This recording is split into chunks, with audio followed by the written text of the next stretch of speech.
Merhaba arkadaşlar, kanalıma hoş geldiniz. Bugünkü videomda ev dekorasyonuna şık bir sunum katacağını düşündüğüm, ayrıca hediye fikirleri olarak değerlendirebileceğiniz tığ işi, buket, gül çiçekler yapılışını anlatacağım. Güllerin yapılışında kullanacağım iplerin markası Gazzal Baby Koton'dur arkadaşlar. Tığ numarası olarak ise 2.20 milimetre ile gül buketlerini yapacağız. Gülün yapılışına ilk düğümü attıktan sonra 44 zincir yaparak başlayalım. 44 zinciri yaptıktan sonra ikinci zincirden başlayarak sıra sonuna kadar yan yana toplam 43 sık iğne yapalım. 43 tane sık iğneyi yaptıktan sonra 5 zincir yaparak deseni çevirelim. İlk boşluğun içerisine ikili trabzan, 2 boşluk atlayalım. İkili trabzan, 2 zincir, ikili trabzan yaparak V dikişi oluşturalım.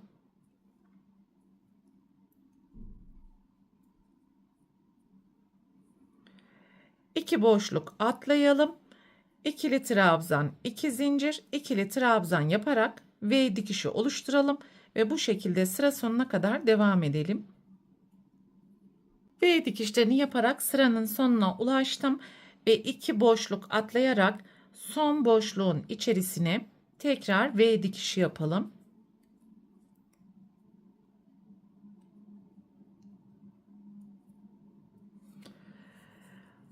Başlangıçta yapmış olduğumuz ilk V ile birlikte 15 tane V dikişi yapmış olduk. Bir zincir, deseni çevirelim. İlk V dikişinin ortasına kaydırma. 3 zincir, aynı boşluğun içerisine ikili trabzan, 2 zincir, 2 ikili trabzan yapalım.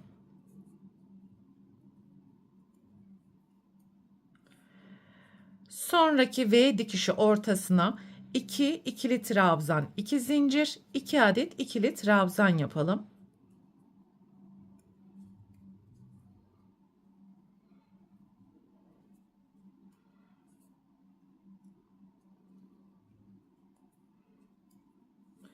Sonraki V dikişi ortasına aynı işlemi tekrar ederek 2 trabzan, 2 zincir, 2 trabzan yapalım ve bu şekilde sıra sonuna kadar altta yapmış olduğumuz V dikişlerinin içerisine tekrar yeni V dikişleri oluşturarak devam edelim.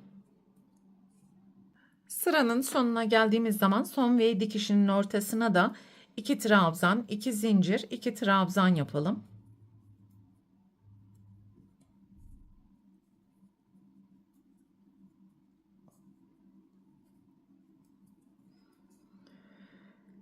Deseni çevirelim ve ilk yapmış olduğumuz buradaki 2 zincir boşluğunun içerisine 4 trabzan, 1 zincir, 4 trabzan yapalım.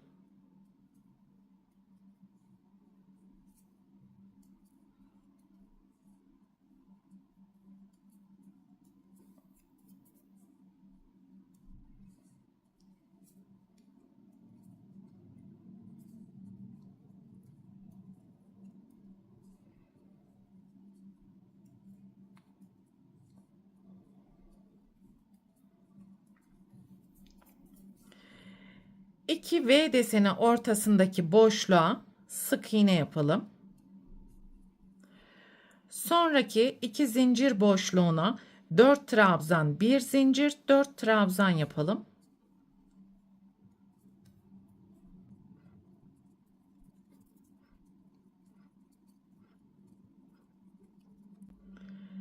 İki V dikişi ortasındaki boşluğa sık iğne yapalım. Ve sıra sonuna gelene kadar alt sırada yapmış olduğumuz tüm 2 zincir boşluklarına 4 trabzan, 1 zincir, 4 trabzan yapacağız. Desenler arasındaki boşluklara ise sık iğne yaparak son desene kadar yapmaya devam edeceğiz. Yan yana trabzan gruplarını yapıp sıranın sonuna geldiğimiz zaman buradaki son zincir boşluğunun içerisine 6 trabzan, bir zincir, 6 trabzan yapalım. Ve son trabzanı yaptığımız zaman sık iğnenin üzerine yapmış olduğumuz son V dikişiyle aynı boşlukta olacak şekilde kaydırma yapalım ve bir zincir yaptıktan sonra ipi keserek iğne yardımı ile ilmeklerin arka tarafından gizleyebildiğimiz kadar gizleme işlemini yapalım. Buket görüntüsü verebilmek için bu şekilde çöp, ahşap şişler kullanacağım arkadaşlar. Sizler metal ya da tel şeklinde farklı aparatlar da kullanabilirsiniz. Ve 6 trabzan grubunu yapmış olduğumuz boşluktan başlayarak bu şekilde içeriye doğru sarma işlemini yapacağız.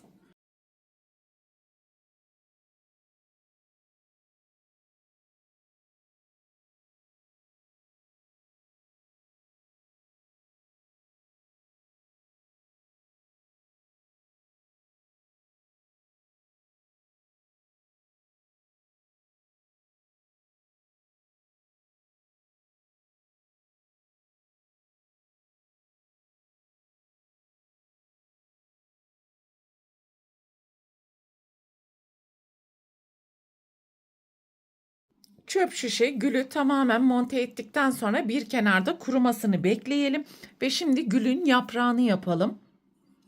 Sihirli halka yaparak başlayalım. 3 zincir, halkanın içerisine ikili trabzan, başlangıç zinciri ile birlikte halkanın içerisine toplam 20 tane ikili trabzan yapacağız.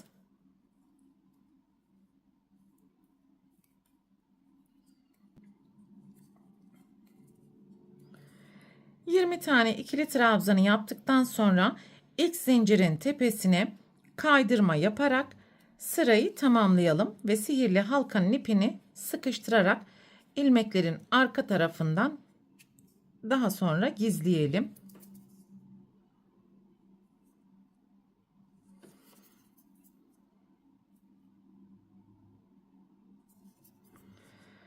Dokuz zincir yapalım.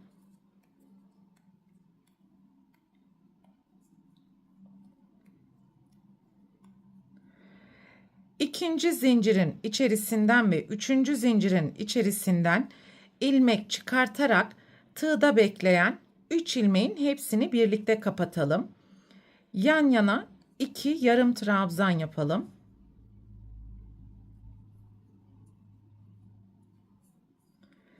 Yan yana 2 ikili trabzan.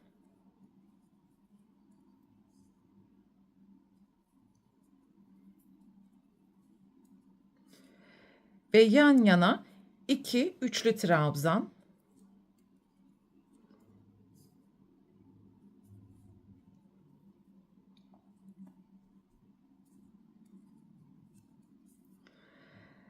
Kaydırmadan sonra yapmış olduğumuz trabzanlardan 1, 2, 3 boşluk atlayalım. Kaydırma yapalım. Bu şekilde yan yana toplam 5 tane yaprağın bölümlerini oluşturacağız. Şimdi tekrar 9 zincir.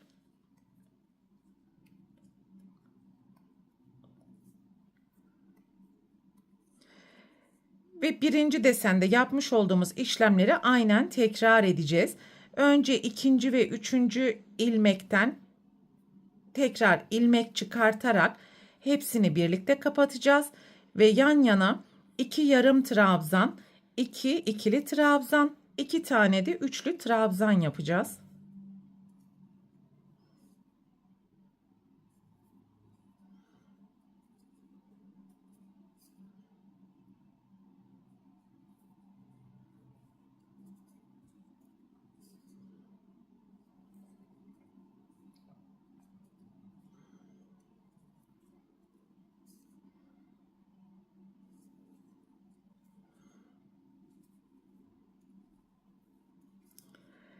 En sonki kaydırma boşluğundan sonra 1, 2, 3 boşluk atlayalım. Tekrar kaydırma dikişi yapalım. Ve 9 zincir yaptıktan sonra burada yapmış olduğumuz işlemleri tamamlayarak sıra sonuna kadar devam edelim. Ve toplam 5 tane yaprağın dalını bu şekilde oluşturmuş olacağız. 5. yaprak parçasını da yaptıktan sonra 3 boşluk atlayarak ilk yapmış olduğumuz kaydırma boşluğuna sık iğne, tekrar kaydırma yapalım. Ve bir zincir yaptıktan sonra çöp şişe saracak miktarda ip bırakarak keselim.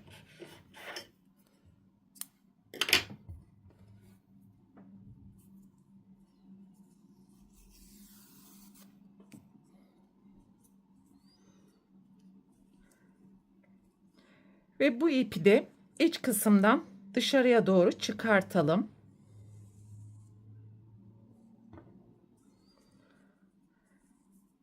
Ve yapmış olduğumuz yaprak deseninin iç yüzü bize bakacak vaziyetteyken tekrar şişin içerisinden geçirelim.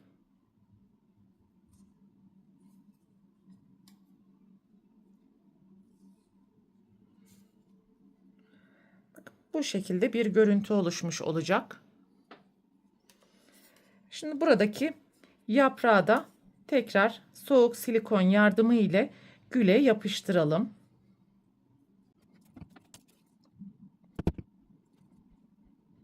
Ve tabanını yaptıktan sonra buradaki tüm parçaları da aynı şekilde yukarıya doğru asılarak yapıştıracağız.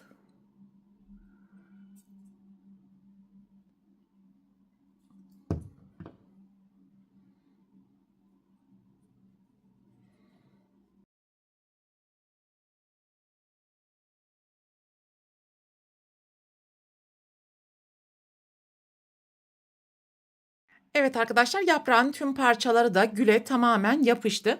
Şimdi buradaki ipi çubuk ekseni etrafında çevirerek yeşil ile kaplayacağız.